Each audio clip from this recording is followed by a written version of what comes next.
नमस्कार दोस्तों, एक बार फिर से स्वागत है आपका द कैरियर स्टडी मुरैना में। आइए हम आज की करंट अफेयर के प्रश्नों को देखते हैं। शुरू करते हैं। पहले कल के जो मोस्ट प्रश्न थे एक बार उनका रिवीजन कर लेते हैं। तो पहला क्वेश्चन है, हाल ही में किस आईआईटी ने परम गंगा सुपर कंप्यूटर विकसित किया है? तो अभी हाल ही में आईआईटी रुड़की के द्वारा विकसित किया गया। नेक्स्ट क्वेश्चन है, विश्व रोटारेक्ट दिवस हाल ही में 14 मार्च को मनाया गया है। नेक्स्ट क्वेश्चन है, मुख्यमंत्री श्रमिक कल्याण प्रकल्प परियोजना की शुरुआत अभी हाल ही में त्रिपुरा गवर्नमेंट ने की है। नेक्स्ट क्वेश्चन है, India water pitch pilot skill challenge जो अभी हाल ही में केंद्रीय मंत्री हरदीप सिंह पुरी के द्वारा लॉन्च किया गया है। मध्य प्रदेश के हाल ही में ग्वालियर शहर में जो है मध्य प्रदेश का पहला ड्रोन स्कूल का आरंभ किया गया है। नेक्स्ट क्वेश्चन, लक्ष्य सेन ने जर्मन ओपन 2022 में अभी हाल ही में सिल्वर मेडल जीता है। नेक्स्ट क्वेश्चन है, हैदराबाद में अपना चौथा डेटा सेंटर स्थापित करने की जो है घोषणा ये माइक्रोसॉफ्ट के द्वारा की गई है। नेक्स्ट क्वेश्चन, प्रधानमंत्री मोदी ने 11वें खेल महाकुंभ का उद्घाटन जो है अहमदाबाद गुजरात के अहमदाबाद में किया है। नेक्स्ट क्वेश्चन है, शिक्षा मंत्रालय ने अभी हाल ही में यूनिसेफ के सहयोग से कन्या शिक्षा प्रवेश उत्सव अभियान लॉन्च किया है। नेक्स्ट क्वेश्चन है, पंद्रहथन मंदिर अभी हाल ही में चर्चा में रहा था, ये जम्मू कश्मीर राज्य में स्थित है। और अभी तक आपने चैनल को सब्सक्राइब नहीं किया तो चैनल को सब्सक्राइब करें, बेल आइकन दबाएं जिससे कि आपको नई वीडियोस की नोटिफिकेशन मिल सके। वीडियो को लाइक करें और अपने फ्रेंड्स के इसको शेयर जरूर करें। साथ ही आप हमें इंस्टाग्राम पर भी फॉलो कर सकते हो, टेलीग्राम चैनल को भी ज्वाइन कर ले जिससे कि आपको सारी वीडियो और पीडीएफ की पहले एक साथ मिल सके। आपको इस वीडियो की पीडीएफ चाहिए तो इसकी लिंक आपको डिस्क्रिप्शन में मिल जाएगी, आप वहां से जाकर इसको डाउनलोड कर सकते हैं। शुरू करते हैं आज का करंट अफेयर। आज की करंट अफेयर का पहला क्वेश्चन है, हाल ही में किसने एमएसएमई आइडिया हैकाथॉन 2022 की घोषणा की है? तो ये किसने घोषणा की है? ऑप्शन है निर्मला सीतारमण, नारायण राणे, ओम बिरला, नरेंद्र मोदी। तो इस क्वेश्चन का करेक्ट आंसर है, इसकी जो घोषणा है केंद्रीय मंत्री नारायण राणे के द्वारा जो इसकी घोषणा की गई है। केंद्रीय एमएसएमई मंत्री नारायण राणे ने एमएसएमई इनोवेटिव स्कीम के साथ साथ एमएसएमई आइडिया हैकाथॉन 2022 की भी घोषणा की है। नारायण ने अवसर पर कहा कि एमएसएमई आत्मनिर्भर भारत में एक आवश्यक भूमिका निभाते हैं। उनका दावा यानी कि केंद्रीय मंत्री जो नारायण राणे इन्होंने दावा किया है कि ये कार्यक्रम जो है उद्यमियों को नए व्यवसाय शुरू करने में भी मदद करेगा। नेक्स्ट क्वेश्चन देखते हैं, हाल ही में विश्व उपभोक्ता दिवस कब मनाया गया है? तो विश्व उपभोक्ता दिवस कब मनाया जाता है? ऑप्शन है 13 मार्च, 14 मार्च, 15 मार्च या 16 मार्च। तो इस क्वेश्चन का आपका राइट आंसर ये मनाया गया अभी हाल ही में 15 मार्च को। 15 मार्च को जो विश्व उपभोक्ता दिवस के रूप में अभी हाल ही में मनाया गया, विश्व उपभोक्ता संरक्षण दिवस के रूप में मनाया जाता है। इसके बारे में डिस्कस करते रहते हैं। दुनिया भर के जो उपभोक्ताओं के लिए 15 मार्च को उनके अधिकारों की रक्षा के लिए world world consumer rights day यानी विश्व उपभोक्ता दिवस के रूप में मनाया जाता है। इस दिन उपभोक्ताओं को जागरूक किया जाता है, साथ ही ये सुनिश्चित करने की कोशिश की जाती है कि बाजारवाद की आड़ में उनके अधिकारों के साथ खिलवाड़ ना हो। विश्व उपभोक्ता दिवस 2022 की थीम है कि प्लास्टिक पॉल्यूशन से निपटना, ये जो है इसकी थीम रखी गई है। नेक्स्ट क्वेश्चन है, हाल ही में योग महोत्सव 2022 का उद्घाटन किसने किया? तो योग महोत्सव 2022 का उद्घाटन किसने किया? ऑप्शन है नितिन गडकरी, नरेंद्र मोदी, सर्बानंद सोनोवाल, इनमें से कोई नहीं। तो इस क्वेश्चन का करेक्ट आंसर है ये कि अभी हाल ही में तो इसका जो उद्घाटन किया है ये सर्बानंद सोनोवाल के द्वारा जो इसका उद्घाटन किया गया है। तो इसका राइट आंसर है आपका सर्बानंद सोनोवाल। अब ये क्या चीज़ है इसके बारे में डिस्कस करें तो आयुष मंत्रालय के तहत मोरारजी देसाई राष्ट्रीय योग संस्थान ने योग महोत्सव 2022 का आयोजन किया है। केंद्रीय आयुष और बंदरगाह जहाजरानी और जलमार्ग मंत्री सर्बानंद सोनोवाल अंतर्राष्ट्रीय योग दिवस 2022 के 100 दिनों की उल्टी गिनती आरंभ होने के उपलक्ष्य में इस कार्यक्रम का इन्होंने उद्घाटन किया है। इस आयोजन का मूल उद्देश्य योग के विभिन्न आयामों तथा इसकी उपयोगिता को व्यापक रूप से प्रचार प्रसार करना है, इसका मुख्य उद्देश्य है इस योजना। नेक्स्ट क्वेश्चन देखते हैं, हाल ही में भारतीय वायुसेना अकादमी के नए कमांडेंट कौन बने? तो भारतीय वायुसेना अकादमी के सबसे पहले ये भारतीय वायुसेना अकादमी क्या है? तो देखिए भारतीय वायुसेना यहाँ पर भारतीय वायुसेना के जो विभिन्न जो अधिकारी जो पदाधिकारी होते हैं इन सभी का जो प्रशिक्षण कार्य जो यहाँ पर किया जाता है यही भारतीय वायुसेना। तो इसके नए कमांडेंट कौन बने? ऑप्शन है BR चौधरी, बी चंद्रशेखर, संदीप सिंह, इनमें से कोई नहीं। तो इस क्वेश्चन का करेक्ट आंसर ये बनेगा बी चंद्रशेखर। तो हाल ही में बी चंद्रशेखर जो है भारतीय वायुसेना अकादमी के नए कमांडेंट के रूप में इनकी नियुक्ति की गई है। अदर ऑप्शन की बात करें तो भारतीय वायुसेना के जो वर्तमान में चीफ हैं ये BR चौधरी हैं और इन्होंने किसका स्थान लिया है? तो ये RKS भदौरिया के स्थान पर नियुक्त किए गए हैं। और भारतीय वायुसेना के उप प्रमुख की बात की जाए तो ये वर्तमान में संदीप सिंह जो भारतीय वायुसेना के उप प्रमुख हैं। नेक्स्ट क्वेश्चन देखते हैं, हाल ही में इसरो यंग साइंटिस्ट प्रोग्राम के लिए कितने छात्रों का चयन करेगा? तो इसरो यंग साइंटिस्ट प्रोग्राम के लिए कितने छात्रों का चयन करेगा? ऑप्शन है 100, 200, 150, 250। तो इस क्वेश्चन का आपका राइट आंसर है ये 150।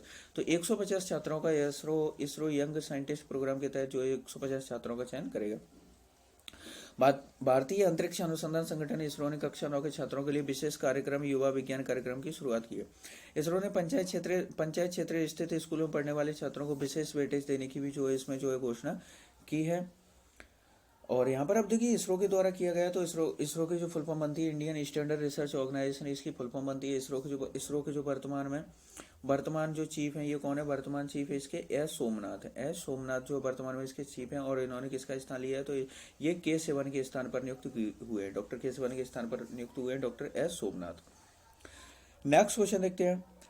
हाल ही में भारत का पहला यूनिकॉर्न स्पोर्ट्स इंटरप्राइज कौन बन गया है? तो इस पहला यूनिकॉर्न स्पोर्ट्स इंटरप्राइज कौन सा बना है? ऑप्शन है Rajasthan royal, Mumbai Indians, Chennai super Kings, Kolkata night Riders. तो इस क्वेश्चन का आपका राइट आंसर ये है चेन्नई सुपर किंग। तो अभी हाल ही में चेन्नई सुपर किंग का जो पहला यूनिकॉर्न स्पोर्ट्स इंटरप्राइज बन गया है। अब ये क्या चीज़ है, तो हम इसके बारे में डिस्कस कर लेते हैं। चेन्नई सुपर किंग्स CSK यानी कि देश का पहला स्पोर्ट्स यूनिकॉर्न बन गया है, जिसका मार्केट कैप 7,600 करोड़ रुपए के उच्च स्तर को छू गया है, और 210 से 225 रुपए के प्राइस बैंड में ग्रे मार्केट ट्रेडिंग में इसकी हिस्सेदारी है। महेंद्र सिंह धोनी की अगुवाई वाली CSK, जिसने पिछले साल दुबई में अपना चौथा IPL जीता है। अभी हाल ही का जो IPL हुए थे उसका जो चौथा इसका खिताब है जो चेन्नई सुपर किंग्स ने ही जीता था। अब इसकी मूल्य इकाई इंडिया सीमेंट्स की तुलना में अधिक मार्केट कैप, इंडिया सीमेंट्स का मार्केट कैप 6,869 करोड़ रुपए, तो इसका 7,600 करोड़ रुपए हो गया, यानी कि सबसे पहला जो स्पोर्ट्स यूनिकॉर्न बन गया। नेक्स्ट क्वेश्चन है।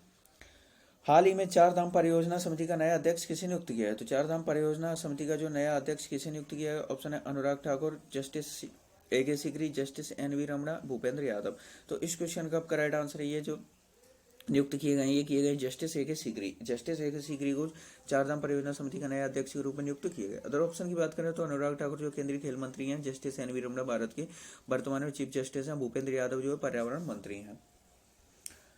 अब ये चारधाम परियोजना ये क्या है, इसके बारे में डिस्कस करते हैं। तो उच्चतम न्यायालय ने अपने पूर्व न्यायाधीश AK सीकरी को उच्चाधिकार प्राप्त समिति का अध्यक्ष नियुक्त किया है, जो पूरी हिमालय घाटी, किसके लिए? हिमालय घाटी चार धाम परियोजना के प्रभाव के बारे में विचार करेगी।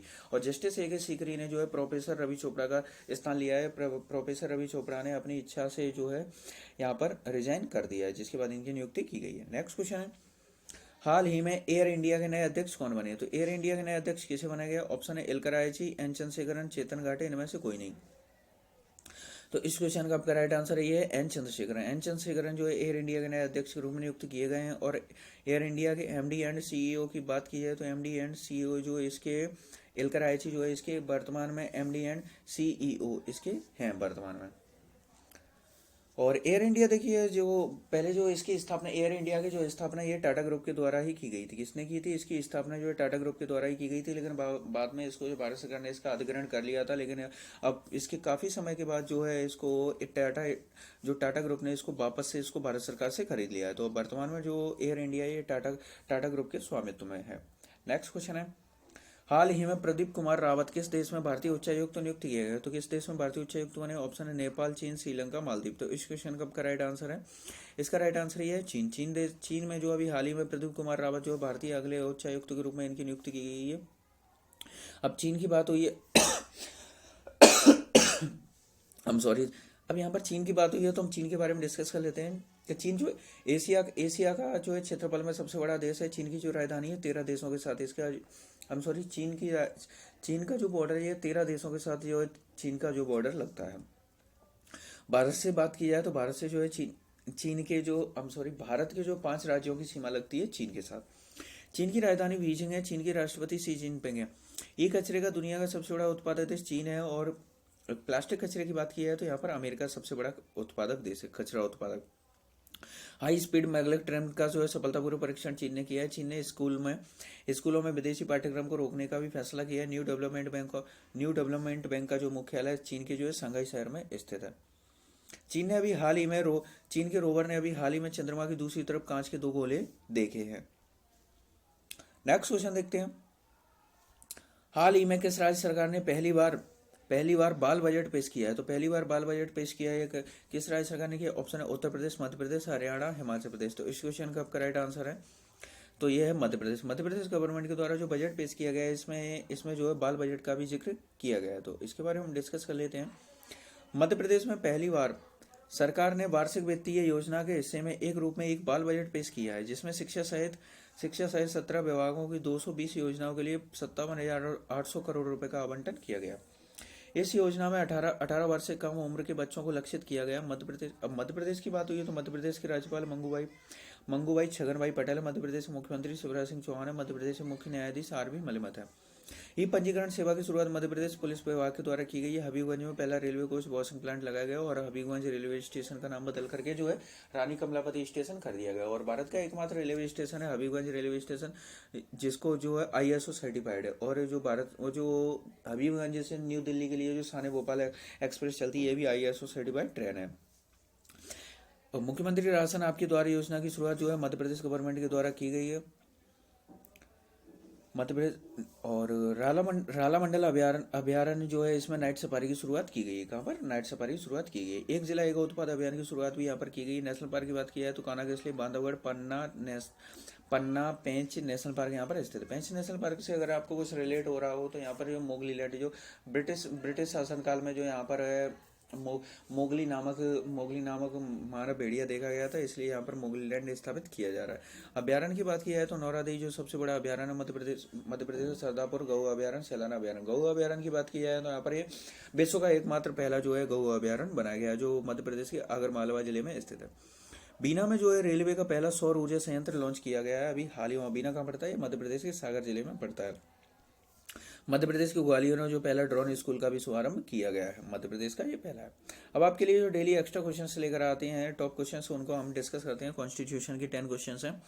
लोक नियोजन के विषय में अवसर की क्षमता का अधिकार अनुच्छेद 16 में दिया गया है। नेक्स्ट क्वेश्चन है अस्पृश्यता यानी कि छुआछूत का जो अंत है, ये अनुच्छेद 17 में किया गया। क्वेश्चन नंबर 3 है अनुच्छेद 18 में जो उपाधियों का अंत किया गया है, यानी कि राष्ट्रपति की मर्जी के बिना देश का कोई भी व्यक्ति किसी भी विदेश से कोई भी उपाधि धारण नहीं कर सकता है। अनुच्छेद 19 में 6 प्रकार की स्वतंत्रताएं दी गई हैं। नेक्स्ट क्वेश्चन है आंतरिक सुरक्षा व्यवस्था अधिनियम 1971 में लाया गया था। कब लाया गया था? आंतरिक सुरक्षा व्यवस्था अधिनियम 1971 में लाया गया था। नेक्स्ट क्वेश्चन है मानव दुर्व्यापार का जो उल्लेख है अनुच्छेद 23 में किया गया है। क्वेश्चन नंबर 7 है राज्य के नीति निर्देशक सिद्धांत जो भाग 4 में उल्लेखित किए गए हैं। नेक्स्ट क्वेश्चन है क्वेश्चन नंबर 8 है सुप्रीम कोर्ट को जो है रिट जारी करने का अधिकार सुप्रीम कोर्ट को दिया गया है, जो 5 तरह की रिट जारी कर सकता है। क्वेश्चन नंबर 9 है राज्य के नीति निर्देशक तत्व एक ऐसा चेक है जो बैंक की सुविधा अनुसार अदा की जाएगी, यह कथन केटी शाह का है। नेक्स्ट क्वेश्चन है राष्ट्रपति पद की योग्यता का वर्णन अनुच्छेद 58 में किया गया है। राष्ट्रपति पद की योग्यता का वर्णन। अब आपका कल का सवाल था हाल ही में भारतीय रेलवे पहले गति शक्ति कार्गो टर्मिनल की शुरुआत कहाँ पर की है, तो ये थापरनगर झारखंड में जो है इसकी शुरुआत की गई। अब आपके लिए आज का सवाल है हाल ही में Pandit Hariprasad Chaurasia lifetime achievement award से कैसे सम्मानित किया गया। तो इनमें से आपका जो भी राइट आंसर है उसे आप कमेंट बॉक्स में लिखिए और डिटेल के साथ लिखा कीजिए। देखिए आपसे डेली बोलते हैं क्वेश्चन के बारे में जितनी जानकारी उतना डिटेल के साथ लिखा कीजिए, जिससे कि आपका पूरा रिवीजन हो जाता है। साथ ही वीडियो पसंद आए वीडियो को लाइक करें, चैनल को सब्सक्राइब करें और अपने फ्रेंड्स के साथ इसको शेयर जरूर करें।